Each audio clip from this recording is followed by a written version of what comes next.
Gamitin natin halimbawa ang mata sa ibaba. Pagbatayan natin ang plaza na nasa gitna ng lahat ng mga gusali-batay sa larawang. Ito saan makikita ay hindi ang plaza. madali Anong sapagkat ang lalaki gusuli ang nasa ay gawing maraming tapat nito? pagdaraanan. Anong gasuli? Bago maging karapat, Gasli? dapat sa Sali? mga Ang magulang ng nasa babaeng gawing likod pinipintuhan nito. may Paano kaugalian kung noon ang na hanggang ngayon ay sinusunod sa isang liblib na puok ng ang Pilipinas na pagbabatayan? ang nanligaw. Paano mo tutuyuin ang lukasayo na plaza? Mula sa bahay pamahalaan at kung ikaw ay nakaharap sa plaza, anong gusali ang nasa gawing kanan mo?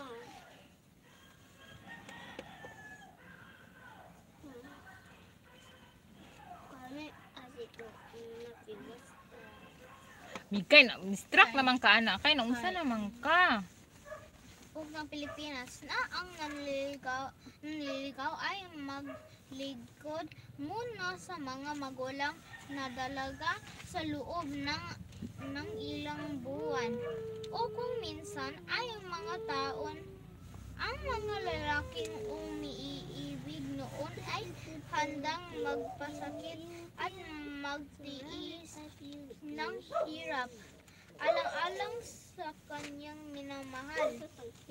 Ang lalaki ay nagsisibak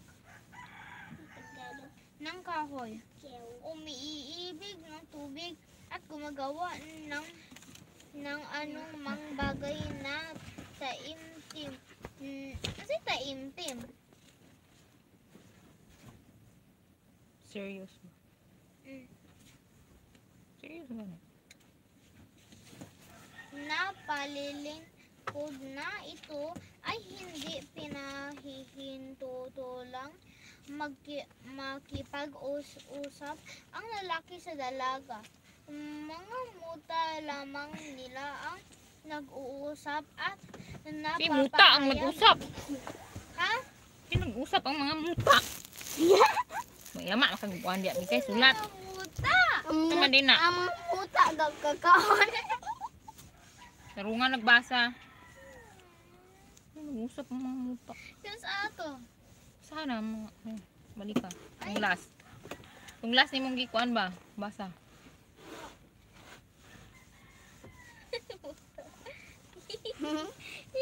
Basa Pwede na. ba?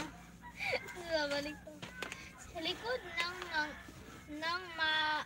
mataimtim na paglilingkod na ito ay hindi pinahihintutulang magkiusap ang lalaki sa dalaga. Mga mata lamang nila ang nag-uusap ay Mata mo dito eh. Basa ni mo gulang ay muta. Nag-usap ng mga muta.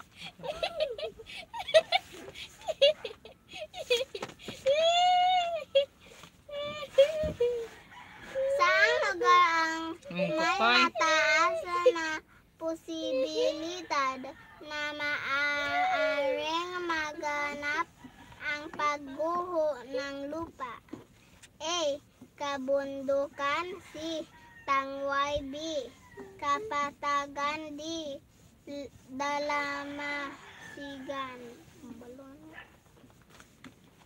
Ang pili ng kanak na po siyo.